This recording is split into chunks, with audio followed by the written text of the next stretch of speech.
বিল্লাহি মিনাশ শাইতানির রাজিম। বিসমিল্লাহির রহমানির রহিম। সূরা নাহল মক্কি। আল্লাহর আদেশ আসবেই, তাই তা ত্বরান্বিত করতে চেয়েও না। তিনি মহিমান্বিত এবং অংশী স্থাপন হতে পবিত্র। তিনি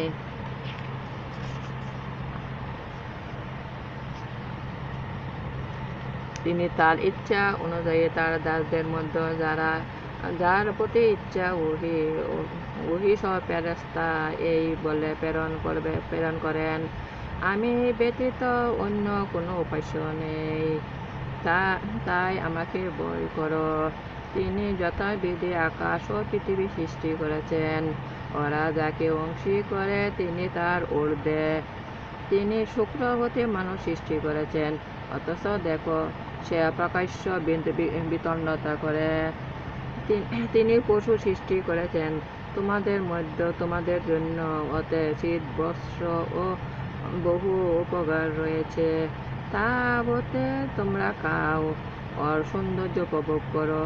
যখন সন্ধ্যাবেলা ফেরাও ও সকালবেলা চড়াতে নাও, ওরা তোমাদের বোঝা বহন করে নিয়ে যা দূর দেশে, সেখানে প্রাণান্ত কষ্ট ব্যতীত তোমরা পৌঁছাতে পারতে না। নিশ্চয়ই তোমাদের প্রভু দয়াদ্র, পরম দয়ালু। তিনি সৃষ্টি করেছেন ঘোড়া ও খচ্চর ও গাধাসমূহকে আরোহণ ও শোবার জন্য, এবং আরো অনেক কিছু তোমাদের জন্য অজানা। সরল পথের নির্দেশ আল্লাহর দায়িত্ব, কিন্তু পথগুলোর মধ্যে বক্র পথও আছে। তিনি ইচ্ছা করলে সকলকে সুপথ দেখাতে পারতেন। তিনি আকাশ হতে বাড়ি বর্ষণ করেন, ওতে তোমাদের জন্য রয়েছে পানীয়, এবং তা হতে বৃক্ষ জন্মে, যাতে তোমরা পশু চারণ করে থাকো। তিনি তোমাদের জন্য ওর দ্বারা শস্য জন্মান, জয়তুন, পর্দুন, বৃক্ষ, আঙ্গুর ও সব প্রকার ফল। অবশ্যই এতে রয়েছে নিদর্শন আছে চিন্তাশীল সম্প্রদায়ের জন্য। তিনি তোমাদের অধীনে করেছেন রজনী, দিবস, সূর্য ও চন্দ্রকে, নক্ষত্র রাজিও অধীনে তার বিধানে। নিশ্চয়ই এতে বোধশক্তি সম্পূর্ণ সম্প্রদায়ের জন্য রয়েছে নিদর্শন। এবং তিনি তোমাদের অধীনে করেছেন বিবিধ প্রকার বস্তু, যা তোমাদের জন্য পৃথিবীতে সৃষ্টি করেছেন। এতে রয়েছে নিদর্শন উপদেশ গ্রহণকারী কওমের জন্য। তিনি সমুদ্রকে অধীনে করেছেন, যাতে তোমরা তা হতে তাজা মাছ খেতে পারো, এবং তা হতে রত্নাবলী আহরণ করতে পারো, যা দিয়ে তোমরা সৌন্দর্য বর্ধন করো, এবং যাতে বুক চিরে জলযান চলাচল করে, এর জন্য যে তোমরা তার অনুগ্রহ সম্মান করবে এবং কৃতজ্ঞ হবে। তিনি পৃথিবীতে সুদৃঢ় পর্বত রেখেছেন, যাতে উহা তোমাদের নিয়ে স্থির থাকে, এবং বানিয়েছেন নদ নদী ও পথ, যাতে তোমাদের গন্তব্যস্থলে পৌঁছাতে পারো, এবং তিনি সৃষ্টি করেছেন পথ নির্ণায়ক চিহ্ন সমূহ, এবং ওরা নক্ষত্রের দ্বারা পথ পা। যিনি সৃষ্টি করেন আর যে সৃষ্টি করে না, সে কি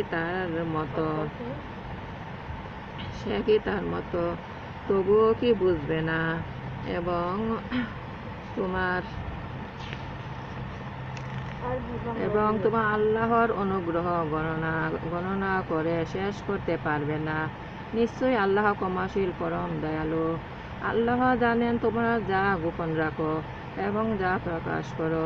ওরা আল্লাহ ব্যতীত অপর যাদের আহ্বান করে আর কিছু সৃষ্টি করে না, তাই তারা কিছুই সৃষ্টি করে না, তাদেরও সৃষ্টি করা হয়। তারা নিষ্পাপ নির্জীব এবং কোনখানে কবে কবে হবে সে বিষয়ে তাদের কোনো চেতনা নেই। এক উপাস্য তিনি তোমাদের উপাস্য, তাই যারা পরলোকে বিশ্বাস করে না তাদের অন্তর সত্য বিমুখ এবং তারা অহংকারী। এ সন্দেহে যে আল্লাহ জানেন যা ওরা গোপন করে এবং ওরা প্রকাশ করে তিনি অহংকারীদের পছন্দ করেন না। যখন ওদের বলা হয় তোমাদের রব কি অবতীর্ণ করেছেন, তখন ওরা বলে সেকালে উপকথা। ফলে শেষ বিচারের দিনে ওরা পূর্ণ মাত্রায় বহন করবে ওদের পাপভার, তাদেরও যাদের ওরা অকৃতজ্ঞ হেতু বিভ্রান্ত করেছে। দেখো ওরা যা বহন করবে তা কত নিকৃষ্ট। ওদের পূর্ববর্তীগণও চক্রান্ত করেছিল। আল্লাহ ওদের চক্রান্ত ইমারতের ভিত্তিতে আঘাত করেছিল। ফলে ইমারতের ছাদ ওদের উপর ধসে পড়ল এবং ওদের প্রতি এমন এমন দিক হতে শাস্তি এলো যা ছিল ওদের ধারণাতীত। পরে কিয়ামতের দিন তিনি ওদের লাঞ্ছিত করবেন এবং বলবেন, কোথায় আমার যে সমস্ত অংশী যাদের সম্বন্ধে তোমরা বিতণ্ডতা করতে, যাদের জ্ঞান দেয়া হয়েছিল। তারা বলবে, আল্লাহর লাঞ্ছনা ও অমঙ্গল কাফেরদের জন্য যাদের মৃত্যু ঘটায়। ফেরেশতাগণ ওরা নিজেদের প্রতি জুলুম করা অবস্থা পরে আত্মসমর্পণ করে বলবে, আমরা কোনো মন্দ কর্ম করতাম না। হ্যাঁ, তোমরা যা করতে সে বিষয়ে আল্লাহ সবিশেষ অভিহিত। তাই তোমরা জাহান্নামের দরজা চিরদিনের জন্য প্রবেশ করো। দেখো অহংকারীদের আবাসস্থল কত নিকৃষ্ট। এবং সাবধানীদের বলা হবে, তোমাদের রব কি অবতীর্ণ করেছিলেন। তারা বলবে, মহাকল্যাণ। যারা সৎকর্ম করে তাদের জন্য এ পৃথিবীতে মঙ্গল আছে এবং পরকালেও আরো উৎকৃষ্ট। এবং সাবধানীদের আবাসস্থল কত উত্তম। তা স্থায়ী জান্নাত যাতে তারা প্রবেশ করবে, ওর পাদদেশে নদী প্রবাহিত। তারা যা কিছু কামনা করবে ওতে তাদের জন্য তাই থাকবে। এভাবে আল্লাহ সাবধানীদের পুরস্কৃত করেন যাদের মৃত্যু ঘটায়।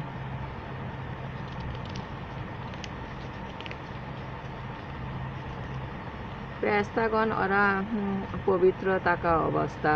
ফেরেশতাগণ বলবে, তোমাদের প্রতি শান্তি। তোমরা যা করতে তার ফলে জান্নাতে প্রবেশ করো। ওরা শুধু প্রতীক্ষা করে ওদের নিকট ফেরেশতা আসার বা তোমার প্রতিপালকের শান্তি আসার। ওদের পূর্ববর্তীগণ এরূপ করত।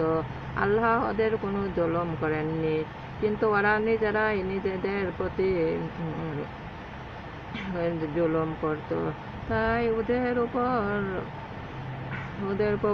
ওই মন্দ কর্মের শাস্তি অবতীর্ণ হয়েছিল এবং যা নিয়ে ওরা বিদ্রুপ করত তাই ওদের পরিবেষ্টিত করেছিল।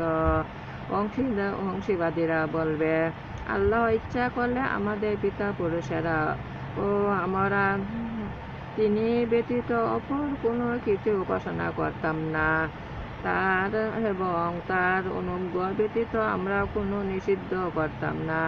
ওদের পূর্ববর্তীগণ এরূপ করত। রাসূলদের কর্তব্য তো কেবল সুস্পষ্ট বাণী প্রচার করা, আল্লাহর উপাসনা করা ও সদ্বর্জন করা নির্দেশ দেবার জন্য আমি অবশ্যই প্রত্যেক জাতির মধ্যে রাসূল পাঠিয়েছিলাম। অতঃপর ওদের কিছুকে আল্লাহ হেদায়েত করেন এবং ওদের কতককে সঙ্গতভাবে পথভ্রান্তি হয়েছিল। তাই পৃথিবীতে ভ্রমণ করো এবং দেখো যারা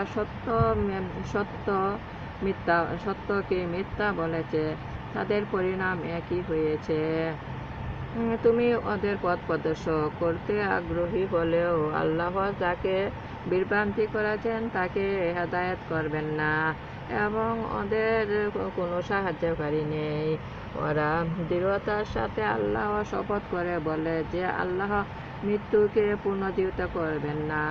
এ সত্য নয়, তিনি ওয়াদা পূর্ণ করবেনই। তিনি অধিকাংশ মানুষ অবগত নয়। এই জন্য যে বিষয়ে ওদের মতানৈক্য ছিল তা তাদের স্পষ্টভাবে দেখাবার জন্য এবং যাতে কাফেররা জানতে পারে যে ওরাই ছিল মিথ্যাবাদী। আমি কোনো কিছুই চাইলে সে বিষয়ে আমার কথা কেবল এই যে আমি বলি হও, বলে তা হয়ে যা। অত্যাচারী হওয়ার পর যারা আল্লাহর পথে দেশ ত্যাগ করেছে, আমি অবশ্যই তাদের পৃথিবীতে উত্তম আবাস দেব এবং পররূপে তাদের পুরস্কার সমাধিক, যদিও ওরা অনুধাবন করত। আল্লাহ পথে দেশত্যাগীরা ধৈর্যশীল ও তাদের রবের উপর নির্ভরশীল। তোমার পূর্বে আমি ওহীসহ মানুষই প্রেরণ করেছিলাম। তোমরা যদি না জানো তবে ঐশী গ্রহণকারীদের জিজ্ঞাসা করো। আমি মানুষ পাঠিয়েছিলাম স্পষ্ট নিদর্শন অবতীর্ণ কিতাবসমূহ, তোমার প্রতি গ্রন্থ অবতীর্ণ করেছি। মানুষের প্রতি নাজিলকৃত বিষয় সুস্পষ্টভাবে বোঝাবার জন্য, যাতে ওরা চিন্তা করে। যারা কুকর্মের ষড়যন্ত্র করে তারা কি এ বিষয়ে নিশ্চিত আছে যে আল্লাহ ওদের ভূগর্ভে বিলীন করবেন না এবং এমন দিক হতে শাস্তি আসবে না যা ওদের ধারণাতীত, বা চলাফেরার মধ্যে ওদের পাকড়াও করবে না। ওরা তো ঠেকাতে পারবে না, বা ওদের যিনি সতস্র অবস্থায় বিদৃত করবেন। তোমাদের রব দয়াদ্রু, পরম দয়ালু। ওরা কি লক্ষ্য করে না আল্লাহর সৃষ্টির বস্তু প্রতি দয়া, যার ছায়া আল্লাহর প্রতি বিনয়ভাবে শ্রদ্ধাবনত থেকে ডাইনে ও বামে ঢলে পড়ে। আকাশমণ্ডলীতে যা কিছু আছে এবং পৃথিবীতে যত জীবজন্তু আছে সে সমস্ত আল্লাহরকেই সেজদা করে এবং ফেরেশতারাও ওরা অহংকার করে না, ওরা ভয় করে ওদের উপর পরাক্রমশালী ওদের রবকে এবং ওদের যা আদেশ করা হয় তা পালন করে। আল্লাহ বলেন, তোমরা দুটি উপাস্য গ্রহণ করো না, আমি তো একমাত্র উপাস্য, আমাকেই ভয় করো। আল্লাহ পৃথিবীতে যা কিছু আছে তা তারই এবং তার আনুগত্য শাশ্বত কর্তব্য। তোমরা কি আল্লাহ ছাড়া অন্যকে ভয় করবে? তোমরা যত অনুগ্রহ ভোগ করো তা তো আল্লাহ হতেই। আবার দুঃখ দৈন্য যখন স্পর্শ করে তখন তাকে তোমরা বিনীতভাবে ডাকো। অথচ যখন আল্লাহ দুঃখ দৈন্য দূরীভূত করেন তখন তোমাদের একদল প্রভুকে অংশী করে ওদের যা দান করেছি তা অস্বীকার করেন। সুতরাং সুখ ভোগ করো, পরে ঘাত হবে। ওদের জন্য জীবিকা দান করি। ওরা তার অংশ নির্ধারিত করে তাদের সম্বন্ধে অজানা তাদের জন্য। আল্লাহর শপথ, তোমরা কি মিথ্যা রচনা করো? তা প্রশ্ন করা হবে। ওরা আল্লাহর জন্য কন্যা সন্তান নির্ধারণ করে, তিনি তা হতে পবিত্র। পক্ষান্তরে নিজেদের জন্য নির্দিষ্ট করে পছন্দই বস্তু পুত্র। ওদের কাউকে কন্যার সুসংবাদ দিলে ওরা চেহারা কালো হয় এবং অসহনীয় মনস্তাপে ক্লিষ্ট হয়। প্রদত্ত সংবাদের গ্লানি হেতু সে নিজ কৌম হতে আত্মগোপন করে। সে ভাবনায় পড়ে হীনতা সত্ত্বেও সে ওকে রেখে দেবে না মাটিতে পুঁতে দেবে। সাবধান, ওদের বিচারক কতই নিকৃষ্ট। যারা বিশ্বাস করে না পরলোকে, তাদের ধর্ম নিকৃষ্ট, কিন্তু আল্লাহর ধর্ম মহান। এবং তিনি পরাক্রমশালী প্রজ্ঞাময়। আল্লাহ যদি মানুষকে তাদের জুলুমের শাস্তি দিতেন তবে ভূপৃষ্ঠে কোনো জীবজন্তুই রেহাই দিত না, কিন্তু তিনি এক নির্দিষ্ট কাল পর্যন্ত তাদের অবকাশ দিয়েছেন। তাদের সে সময় আসলে তখন তারা মৃত্যুকাল বিলম্ব বা ত্বরা করতে পারবে না। তারা অপছন্দের বিষয়টি আল্লাহর জন্য নির্ধারণ করে, তাদের জিহ্বা মিথ্যা দাবি করে। মঙ্গল তাদের জন্য নিশ্চয়, তাদের জন্য আছে অগ্নি, এবং ওতে তাদেরই আগেই পাঠানো হবে। শপথ আল্লাহ তোমাদের পূর্বে বহু জাতির কাছে রাসূল পাঠিয়েছি, কিন্তু শয়তান তাদের কার্যকলাপ ওদের দৃষ্টি শোভন করেছিল, তাই সে আজ ওদের অভিভাবক। ওদের জন্য আছে মর্মন্তুদ শাস্তি। আমি তো তোমাদের প্রতি গ্রন্থ অবতীর্ণ করেছি মতভেদযুক্ত বিষয় সুস্পষ্ট বুঝিয়ে দেওয়ার জন্য, এবং বিশ্বাসী কওমের পথ ও নির্দেশ ও দয়াস্বরূপ। আল্লাহ হতে বাড়ি বর্ষণ করেন, এবং তা দিয়ে তিনি ভূমিকে তার মৃত্যুর পর পুনর্জীবিত করেন। অবশ্যই এতে শ্রবণকারী কওমের জন্য নিদর্শন রয়েছে। সূরা নাহল 16 মক্কি, আয়াত 1 থেকে 66। আমার নামাজ, আমার উপাসনা, আমার জীবন, আমার মরণ সব আল্লাহরই। আমি আল্লাহর কাছে আত্মসমর্পণ করলাম। হে আল্লাহ, তোমার আনুগত্য বানায় দেও, রাসূলের আনুগত্য আমাকে বানায় দেও। দুনিয়া আখিরাতে আমাকে কল্যাণ দান করো, দোজখের অগ্নি হতে আমাকে রক্ষা করো। আমার প্রিয় নবী হযরত মুহাম্মদ সাল্লাল্লাহু আলাইহি ওয়াসাল্লাম